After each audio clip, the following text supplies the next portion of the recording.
Hello students, कैसे हैं आप सब मस्त है, ठीक है ना। अच्छा, चलिए आज क्लास 11th फिजिक्स का नेक्स्ट लेक्चर स्टार्ट करते हैं, जो कि डायमेंशनल एनालिसिस भी स्टार्ट हो रहा था। इससे पहले डायमेंशनल एनालिसिस के 3 लेक्चर बनाए जा चुके हैं, पार्ट 1, पार्ट 2 एंड पार्ट 3।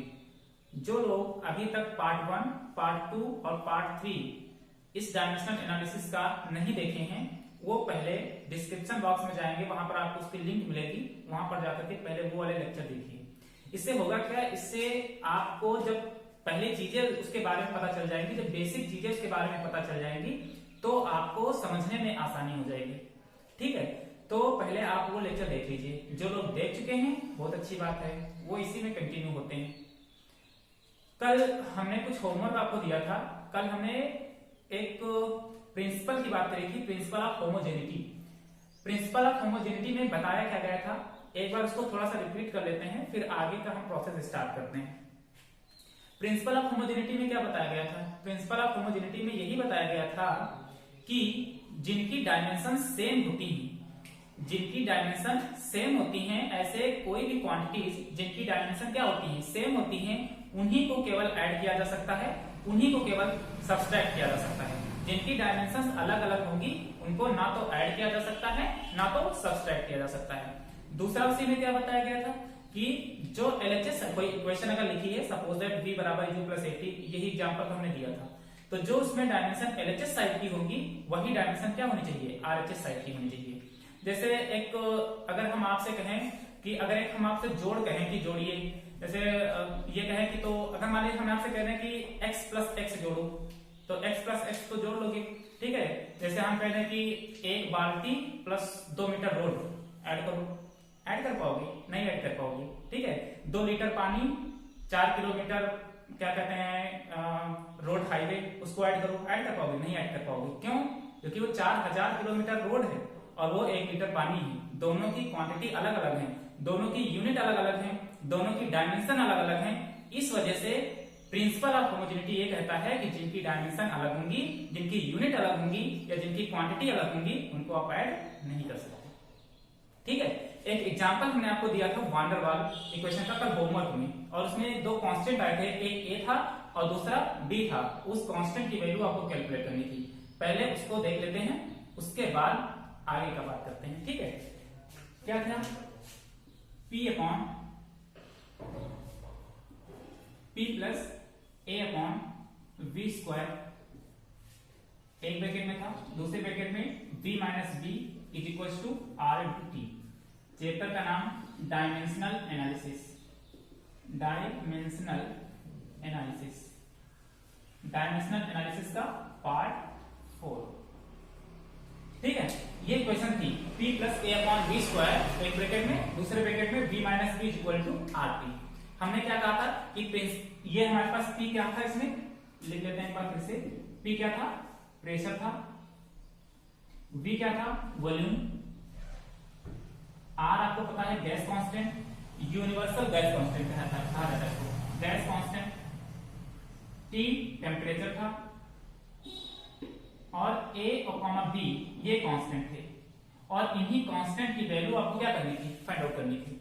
ठीक है, तो हमने क्या कहा था कि प्रिंसिपल ऑफ होमोजेनिटी ये कहता है कि कोई दो चीजें आपस में ऐड तभी होंगी जब दोनों की डायमेंशन क्या हो, सेम हो। दो चीजें आपस में सब्सट्रैक्ट भी तभी होंगी जब दोनों की डायमेंशन क्या हो, सेम हो। और जो एलएचएस की डायमेंशन होगी, वही डायमेंशन किसकी होनी चाहिए, आरएचएस और एलएचएस दोनों की डायमेंशन क्या होनी चाहिए, बराबर बराबर होनी चाहिए। तो हमको ए और बी की डायमेंशन क्या करनी है, फाइंड आउट करनी है। तो हम कर क्या लेते हैं, सबसे पहले हमने क्या कहा कि जो डायमेंशन पी की हो, वही डायमेंशन किसकी होनी चाहिए, ए अपॉन वी स्क्वायर की होनी चाहिए, तभी दोनों ऐड हो सकते हैं। ठीक है, तो अगर इस ए की डायमेंशन निकालनी है जो कि कांस्टेंट है, तो ये पी इंटू वी स्क्वायर हो जाएगी। अब ये प्रेशर है, ये वॉल्यूम, तो प्रेशर की डायमेंशन कहीं अलग निकाल लेते हैं। इधर प्रेशर इज इक्वल टू क्या होता है, फोर्स पर यूनिट एरिया, और फोर्स की क्या होती है, mLT माइनस 2 डायमेंशन, एरिया की यूनिट क्या होती है, मीटर स्क्वायर, तो इसकी डायमेंशन क्या हो जाएगी, L2। ऊपर जाएगा, एक L से एक L कैंसिल हो जाएगा, जब ये ऊपर जाएगा तो कितना हो जाएगा, ML माइनस 1 और T माइनस 2। तो ये प्रेशर की डायमेंशन निकल आएगी। तो प्रेशर की डायमेंशन लिख लीजिए m l minus 1 t minus 2। बाकी बचा वॉल्यूम। देखिए यहाँ पर वॉल्यूम 2 है, तो एक वॉल्यूम की यूनिट क्या होती है, एक वॉल्यूम किसमें दिया जाता है, मीटर क्यूब में, तो इसकी यूनिट क्या हो जाएगी L3। लेकिन यहाँ पर वॉल्यूम कितने हैं, 2, तो इसकी पावर क्या लगाएंगे 2, तो 3 into 2 कितना हो जाएगा 6। तो v स्क्वायर की जो डायमेंशन होगी कितनी हो जाएगी L टू पावर 6। अब इसको एक साथ में लिख लेते हैं, तो कितना हो जाएगा m 6 माइनस 1 कितना हो जाएगा 5 और t माइनस 2। तो जो a की डायमेंशन निकल करके आएगी वो कितनी होगी m L to power 5 t minus 2। Okay, इसी तरीके से हमने क्या कहा था कि ये दोनों सबट्रैक्ट तभी होंगे जब v की डायमेंशन किसके बराबर हो, b के बराबर हो। अगर दोनों की डायमेंशन बराबर बराबर हैं तभी ये सबट्रैक्ट होंगे, अदरवाइज सबट्रैक्ट नहीं होंगे। तो अब v क्या है, वॉल्यूम है, और वॉल्यूम की डायमेंशन क्या होती है l की पावर 3, तो ये l की power 3 is equal to b। तो b की डायमेंशन कितनी निकल आएगी L3। ठीक है, तो a की डायमेंशन कितनी m L to power 5 t minus 2। ठीक है, और इसकी डायमेंशन कितनी निकल के आई है, b की डायमेंशन l की पावर 3। तो इस तरीके से a और b दोनों की डायमेंशन क्या हो जाएगी, फाइंड आउट हो जाएगी। ओके, समझ में आ गया होगा। ठीक है, अब हम थोड़ा आगे बढ़ते हैं। इस तरह के क्वेश्चन आपको क्या कहते हैं, आपको इस लास्ट वीडियो में आपको क्वेश्चन दे दिए जाएंगे, वो क्वेश्चन आप खुद से सॉल्व करने की कोशिश करिएगा, जिनमें कांस्टेंट निकालना होगा आपको। ठीक है, अब हम थोड़ा सा 3 यूजेस की बात कर लिए थे। इस सबसे पहले हमने जो डायमेंशनल एनालिसिस का जो यूज था, जिसमें सबसे पहले हमने क्या की बात करी थी, सबसे पहले हमने बात करी थी कि डायमेंशनल एनालिसिस का यूज करके हम कोई भी फॉर्मूला जनरेट कर सकते हैं। दूसरी बात क्या करी थी, दूसरी बात ये कही थी कि जैसे कोई भी आपके पास में इक्वेशन लिखी है, जैसे कोई भी फॉर्मूला लिखा है, तो उसको देख करके हम बता सकते हैं डायमेंशनल एनालिसिस से कि वो फॉर्मूला सही है कि गलत है। तीसरी चीज हमने क्या बताई थी, तीसरी चीज ये देखो सामने आपके पास में कि अगर कोई कांस्टेंट इसके बीच में आ रहे हैं तो उनको भी हम उसके माध्यम से क्या कर सकते हैं, सॉल्व कर सकते हैं। ठीक है, तो ये हो गई। आज हम एक और बात करते हैं जिसमें आपको एक यूनिट दे रखी होगी, जैसे एमकेएस सिस्टम में कोई यूनिट दे रखी है, उसको डायमेंशनल एनालिसिस के मीडियम से सीजीएस सिस्टम में क्या करेंगे, चेंज कर लेंगे। या कोई सीजीएस सिस्टम में दे रखी है तो उसको एमकेएस सिस्टम में कन्वर्ट कर लेंगे। मतलब किसी एक सिस्टम में अगर कोई यूनिट दे रखी है तो उसको नेक्स्ट सिस्टम में, मतलब किसी दूसरे सिस्टम में अगर हमको चेंज करना हो तो क्या हम डायमेंशनल एनालिसिस के मीडियम से कर सकते हैं, तो आंसर है बिल्कुल कर सकते हैं। ठीक है, तो उसका कुछ एग्जांपल लेते हैं, उससे पहले उसको समझते हैं। चलिए उसको समझ लेते हैं।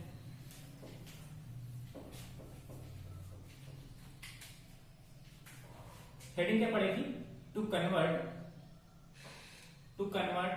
Units from one system. अगर स्पेलिंग ही गड़बड़ हो जाए तो बता देना, इंग्लिश है बड़ी कमजोर हमारी। To convert units from one system to another. ठीक है, एक सिस्टम से दूसरे सिस्टम में यूनिट को कन्वर्ट करना। ठीक है, इसको समझिएगा, बहुत अच्छे से समझिएगा। ठीक है, बहुत ही इजी है, कोई दिक्कत नहीं। ठीक, हमारे पढ़ाने में कोई दिक्कत नहीं होनी चाहिए। ठीक है, क्योंकि हमारी एक कहावत है कि जब तक हम हैं तब तक क्या गम। चलिए इधर देखते हैं, the converts unit from one system to another. अब देखिए कुछ चीजें, इसकी ट्रिक है, थोड़ा सा समझते हैं। ट्रिक कह लीजिए या ट्रिक ही कह लेते हैं, जो कह लो। ठीक है, तो इसमें क्या है कि कुछ चीजें आपको कंसीडर करनी पड़े। जैसे हम मान लेते हैं कि लेट कोई भी आपके पास में फिजिकल क्वांटिटी है, कोई भी फिजिकल क्वांटिटी। ठीक है, तो लेट अच्छा मान लीजिए कोई अगर फिजिकल क्वांटिटी आपके पास में है तो उसकी कुछ न्यूमेरिक वैल्यू होगी और कुछ उसकी यूनिट होगी और कुछ उसकी डायमेंशन होगी। जैसे हमने कहा कि 1 kg 1 किलोग्राम, तो 1 उस किलोग्राम से किसकी यूनिट होती है, मास की। तो मास है फिजिकल क्वांटिटी। ठीक है, ये फंडामेंटल क्वांटिटी। मास की यूनिट क्या है, किलोग्राम, और कितना किलोग्राम, 1 किलोग्राम, मतलब उसकी न्यूमेरिक वैल्यू कितनी हुई, 1। ठीक है, तो हमको यहाँ पर क्या करना है, किसी एक सिस्टम को दूसरे सिस्टम में क्या करना है, कन्वर्ट करना है। तो हम मान लेते हैं कि पहले वाले सिस्टम की late n1 and n2 is the numeric value of two systems systems, ठीक है, कोई दो सिस्टम है, n1 n2 numeric value of two physical quantities, physical quantity को ज्यादा अच्छा है, फिजिकल क्वांटिटीज मतलब कोई दो फिजिकल क्वांटिटी हैं जिनकी एक की हमारे के न्यूमेरिक वैल्यू क्या है n1 और दूसरी की न्यूमेरिक वैल्यू क्या है n2। जैसे हमको 1 किलोग्राम को ग्राम में क्या करना है, चेंज करना है, तो 1 ग्राम में हमारे पास हो गया इसकी वैल्यू, और जितने उसके अंदर ग्राम होंगे तो उसकी न्यूमेरिक वैल्यू, ठीक है। तो ये हमारे पास क्या हो गई, टू फिजिकल क्वांटिटी एंड उनकी कुछ वैल्यू भी होंगी, मतलब यूनिट भी होंगी, and u1 and u2 is the units of both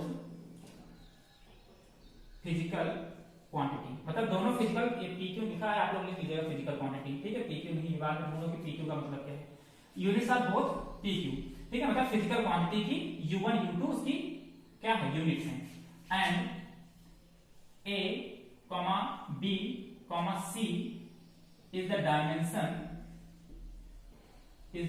dimensions of mass, length and time respectively।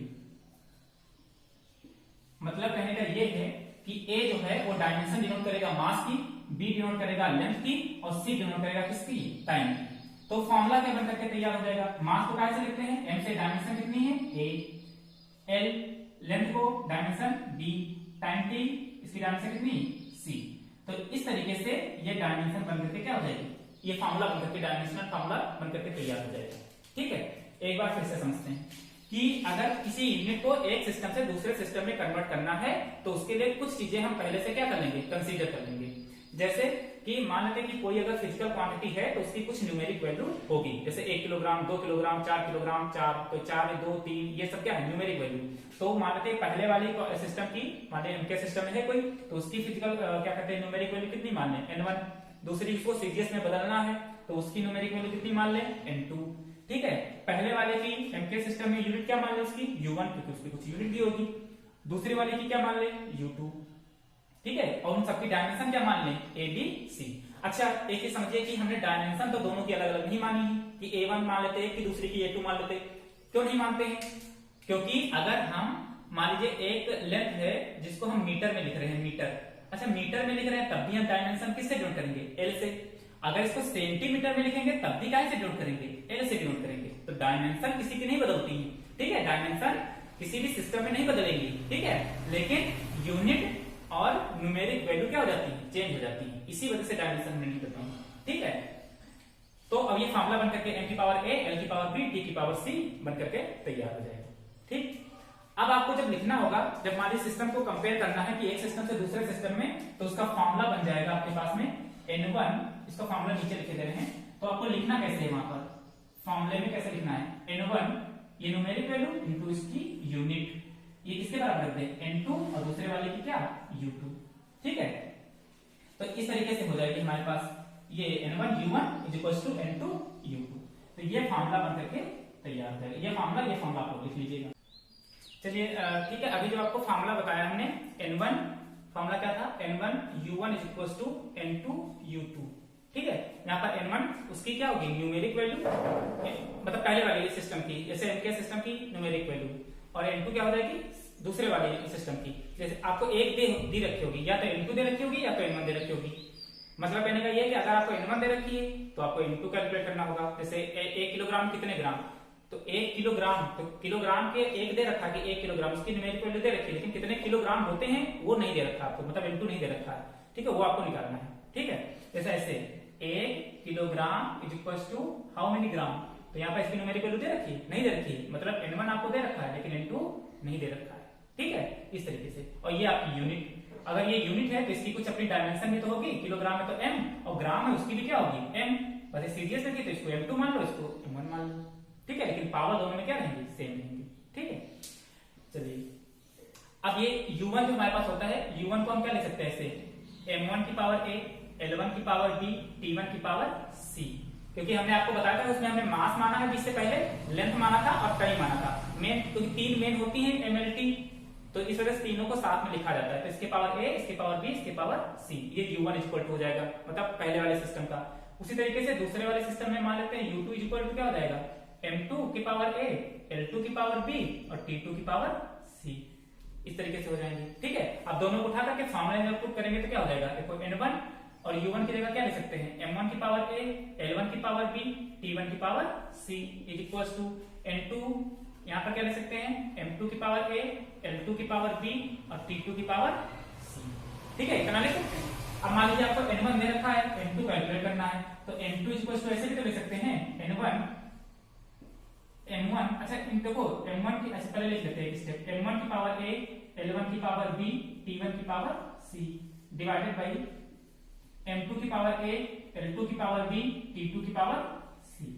अच्छा इसको एक तरीके से और भी लिख सकते हैं, n2 इक्वल्स टू n1, इसको ऐसे भी तो लिख सकते हैं m1 अपॉन m2, क्योंकि दोनों की पावर सेम है तो इसको इस तरीके से लिख सकते हैं, ये कोई गलत नहीं है भाई, उसी का एक तरीका है, l1 अपॉन l2 की पावर b, उसी तरीके से t1 बाई t2 की पावर क्या c।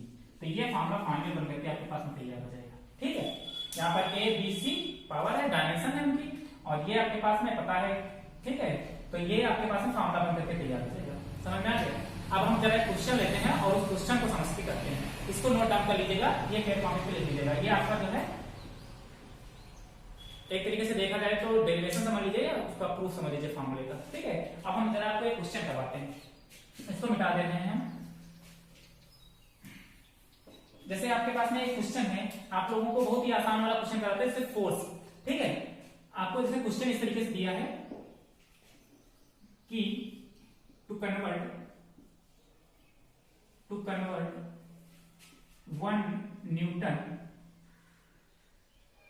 Into dyne. ठीक है, एक न्यूटन में कितने डाइन होते हैं ये आपको क्या करना है, कैलकुलेट करना है। ठीक है, डाइन का मतलब वो वाला डाइन नहीं, भूत प्रेत वाला डाइन। ठीक है, यहाँ पर डाइन का मतलब यूनिट है। ठीक है, वो भूत वाला नहीं, डाइन खा जाओ। ठीक है, नहीं, ये डाइन एक यूनिट है सीजीएस सिस्टम में। ठीक है, तो ये न्यूटन जो हमारे पास है, एक न्यूटन। अच्छा, न्यूटन किसकी यूनिट होती है, फोर्स की। न्यूटन किसकी यूनिट, न्यूटन किसकी यूनिट, फोर्स की। मतलब आपको एक फिजिकल क्वांटिटी दे रखी है क्या, फोर्स, जिसकी एमकेएस सिस्टम में यूनिट क्या होती है, न्यूटन। ठीक है, और आपको बदलना किसको है, इसको बदलना किसमें है, डाइन में। तो ये डाइन किसमें होती है, सीजीएस सिस्टम में। ठीक है, तो अगर आपसे कोई कभी क्वेश्चन आ जाए कि एमकेएस सिस्टम में फोर्स की यूनिट क्या होती है, न्यूटन, और सीजीएस सिस्टम में यूनिट क्या होती है, डाइन, तो आपको बताना है कि एक न्यूटन में कितने डाइन होते हैं। ठीक है, चलिए अब इसका जरा हम करते हैं सॉल्यूशन। तो सॉल्यूशन हमको फॉर्मूला पता है, लेकिन उससे पहले आपको स्टेप टू स्टेप करके चलना है। पहला स्टेप, पहले स्टेप में आपको पता है न्यूटन किसकी डायमेंशन, सॉरी किसकी फिजिकल क्वांटिटी है, ये फोर्स। ठीक है, इसकी यूनिट है वो। तो फोर्स इक्वल टू क्या होता है, अच्छा फोर्स की यूनिट क्या होती है, न्यूटन। अच्छा, इसको एक चीज और तो लिख सकते थे हम, kilogram metre per second square, ये भी तो लिख सकते हैं, इसको ये भी लिख सकते हैं, kilogram metre per second square, क्योंकि m बराबर क्या होता है, m इंटू ए, तो मास की हो गई किलोग्राम और एक्सेलरेशन की क्या हो गई, मीटर पर सेकेंड स्क्वायर। तो इसको kilogram metre per second square भी लिखा जा सकता है। ठीक है, या तो इसको मीटर ये लिखो, या तो इसको न्यूटन लिख लो, दोनों एक ही चीज होती है। ठीक, अब हम इसको क्या करेंगे, अब आपको करना क्या है, अब इसकी डायमेंशन लिखनी है। तो किलोग्राम की क्या हो जाएगी, m। ठीक है, और मीटर की क्या हो जाएगी, l, और सेकेंड ऊपर जाएगा तो t माइनस 2। ये फोर्स की डायमेंशन सबको पता है। ठीक है, तो ये हो गई फोर्स की डायमेंशन। अब देखो, अब हमको क्या करना है, देखिए आपको एक न्यूटन को बदलना है कहाँ में, डाइन में। तो एक न्यूटन बराबर कितने डाइन, तो एक न्यूटन, मतलब इसकी न्यूमेरिक वैल्यू आपको दे रखी है, मतलब जो आपको एमकेएस सिस्टम में था उसकी न्यूमेरिक वैल्यू आपको दे रखी है, लेकिन जिसमें बदलना है उसकी न्यूमेरिक वैल्यू आपको नहीं दे रखी है। मतलब n1 आपको दे रखा है, n2 आपको नहीं दे रखा है। ठीक है, तो उसको हम क्या करना है, फाइंड आउट करना है। तो हम फॉर्मूला लगाएंगे अपना, n2 निकालना है आपको। n1 फॉर्मूला क्या होता था, m1 अपॉन m2 की power a, l1 upon l2 की power b, t1 upon t2 की पावर c। ये फॉर्मूला हमारे पास होता था। चलिए, n2 is equal to, n1 आपको कितना दे रखा है, 1 न्यूटन। ठीक है, तो 1 न्यूटन यहाँ पर रख लिया। m1 देखो, इसको मान लेते हैं m1। ठीक है, नीचे क्या हो जाएगा, m2। अब इसकी पावर a, देखो a यहाँ पर m की पावर कितनी है, 1 है। यहाँ पर अगर कुछ नहीं लिखा मतलब m की पावर 1 ही तो लिखा है, तो यहाँ पर कितना हो जाएगा 1, ठीक है। इसी तरीके से L1 है, L1 में कुछ में भी था तो L1 रख लेंगे, L1 अपॉन L2, इसकी पावर b, देखो L1 की पावर b क्या है b, तो यहाँ पर कितना हो जाएगा 1, ठीक है। उसी तरीके से T1 T2 देखो, तो यहाँ पर हो जाएगा T1 और यहाँ पर भी क्या हो जाएगा T2, और देखो यहाँ पर इसकी पावर कितना है -2, तो c की वैल्यू कितनी देखिए -2, ठीक, इतना समझ में आया।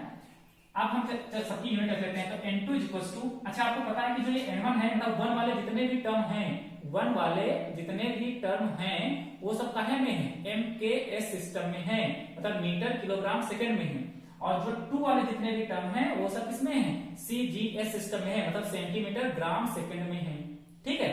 तो आपको क्या करना है, मास, M फॉर मास की MKS सिस्टम में यूनिट किलोग्राम, ठीक है। M2 क्या है, CGS सिस्टम में, तो CGS सिस्टम में क्या होता है ग्राम, CGS G for gram, MKS K for kilogram, इसकी पावर कितना 1। यहाँ पर आइए L1 अपॉन L2, लेंथ काय में होती है MKS सिस्टम में, मीटर में, उसमें काय में होती है सेंटीमीटर में, इसकी होल पावर 1। उसी तरह T1 अपॉन T2 आपको पता है कि MKS में भी सेकंड होती है, इसमें भी क्या होती है सेकंड होती है, इसकी पावर -2, ठीक। अब आपको बदलना किसमें है, देखो किलोग्राम को बदलना है किसमें, ग्राम में, किलोग्राम को ग्राम में बदलना है ना, मतलब MKS को CGS से बदलना है। तो 1 किलोग्राम में कितने ग्राम होते हैं, 1 किलोग्राम में कितने ग्राम 1000 ग्राम होते हैं, और नीचे ग्राम ऐसे लिखा रहने दो 1, ठीक है। उसी तरीके से 1 मीटर में कितने सेंटीमीटर, 100 सेंटीमीटर, अपॉन में सेंटीमीटर, इसकी पावर 1, ठीक है। उसी तरीके से सेकंड, तो सेकंड है ही, इसमें कोई बदलने की आवश्यकता है ही नहीं, इसकी पावर -2। देखिए ग्राम से ग्राम कैंसिल, तो N2 इक्वल्स टू, अब देखो यहाँ पर क्या लिखा, 1000 को क्या लिख सकते हो 10 की पावर 3, इसको क्या लिख सकते हो 10 की पावर 2, ठीक है। अब यहाँ पर तो कुछ है ही नहीं, यहाँ पर मतलब 1 है, और 1 की पावर कितना -2। अच्छा 1 की पावर चाहे जितना हो 1 ही रहता है, 1 पावर -2 हो चाहे 3 हो, 1 की पावर का मतलब क्या हो गया 1 को अगर 1 से मल्टीप्लाई करो 1 ही तो आएगा, तो अगर 1 की पावर कोई भी तो वो 1 ही रहेगा। तो ये N2 इक्वल टू कितना हो जाएगा, आपको पता है पावर ऐड हो जाती है जब ये दोनों सेम होते हैं, तो ये 3 यहाँ पर 2, तो ये 10 की पावर कितना 5, ठीक है। तो ये N2 कितना कहाँ कन्वर्ट हो गया डाइन में, ठीक है। इसको डाइन कह लीजिए, डाइन कह देते हैं क्योंकि डाइन में ही बदलना है, ठीक है। तो अब हमको पता चल गया कि 1 न्यूटन में कितने डाइन, 10 की पावर 5 डाइन, ठीक है। मतलब कहने का ये है कि 1 न्यूटन के पीछे कितनी डाइन पड़ी हुई थी, 10 की पावर 5 डाइन पड़ी हुई थी। ये हम मजाक कर रहे हैं, ऐसा कुछ नहीं, ठीक है। 1 न्यूटन में कितने डाइन, 10 की पावर 5 डाइन, ठीक है। तो कभी आपसे अगर ये देखो यूनिट कन्वर्ट हो गई, जैसे आपसे कभी कोई पूछ ले कि बताइए कि 1 न्यूटन में कितने डाइन होते हैं, अब आपको वहां पर नहीं आ रहा है, तो आप उसको डायमेंशनल एनालिसिस के प्रोसेस से क्या कर सकते हैं, सॉल्व करके दिखा सकते हैं कि 1 न्यूटन में कितने डाइन होते हैं, ठीक। आए समझ में, एक बार फिर से रिपीट कर लेते हैं कि आपको 1 न्यूटन को कन्वर्ट करना था कैसे में, डाइन में। तो 1 न्यूटन आपको दे रखा था, लेकिन 1 न्यूटन में कितने डाइन होते हैं ये आपको नहीं दे रखा था, मतलब आपको जो फिजिकल क्वांटिटी दे रखी थी उसकी MKS सिस्टम में न्यूमेरिक वैल्यू दे रखी थी, लेकिन CGS सिस्टम में कितने डाइन होते हैं वो न्यूमेरिक वैल्यू आपको नहीं दे रखी थी। मतलब N1 आपको दिया था लेकिन N2 नहीं दिया था, ठीक है। अब हमको करना क्या है, न्यूटन यूनिट किसकी होती है, फोर्स की, ठीक है। फोर्स को न्यूटन को और क्या लिख सकते हैं, kilogram metre per second square.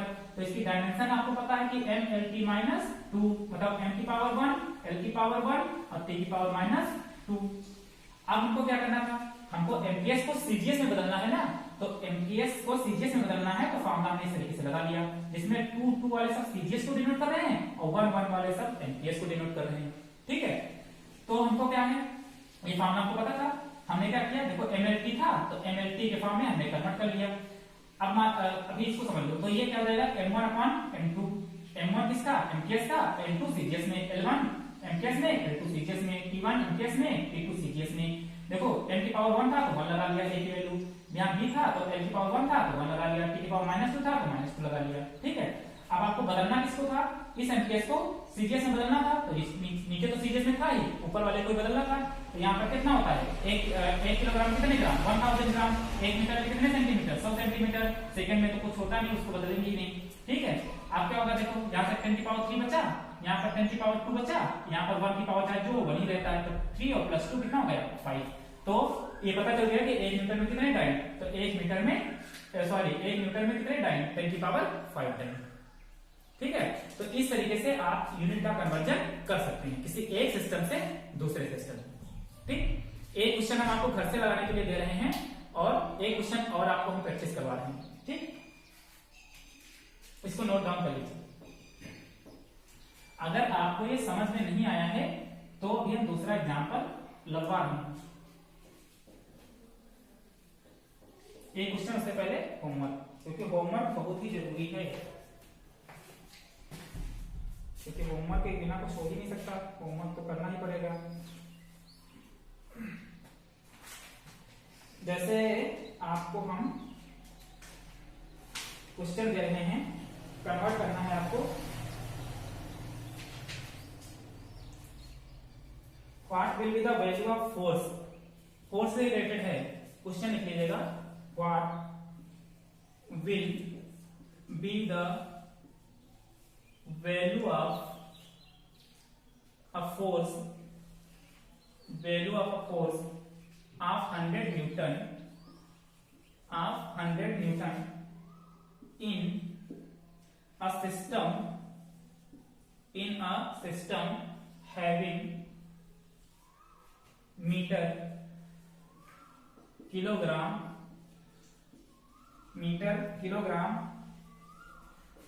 and minute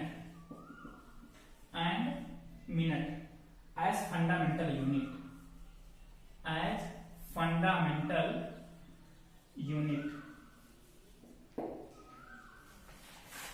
ठीक है, ये क्वेश्चन आपके पास में है।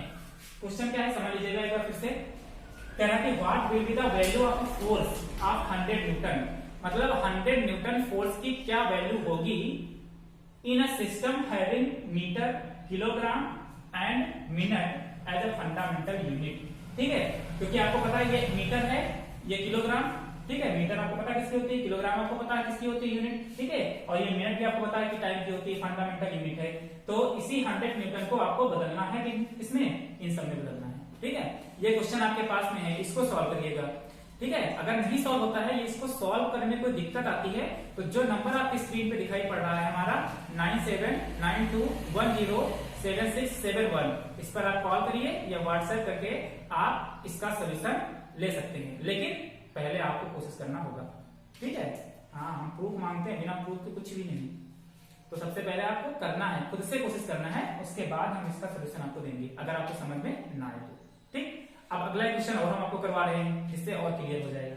ठीक, चलिए इसको हम मिटा दे रहे हैं और नेक्स्ट क्वेश्चन हम लिख दे रहे हैं। परेशान बिल्कुल भी मत होइए और आप लोग नोट्स जरूर बनाते रहिए, थोड़ा थोड़ा करके, क्योंकि नोट्स तो बनाना ही पड़ेगा। नोट्स नहीं बनाओगे तो फिर कहां से काम चलेगा। जैसे आपके पास में एक क्वेश्चन है, देखिए कैसे समझिएगा। कह रहा है कि अ बॉडी, वो वाली बॉडी नहीं, तुम लोगों वाली डोले वाली, ये बॉडी का मतलब कोई object. A body has a uniform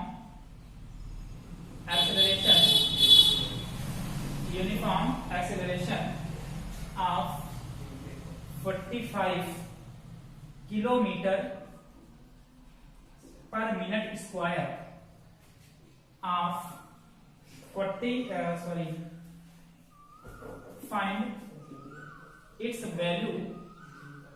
find its value in metre per second square.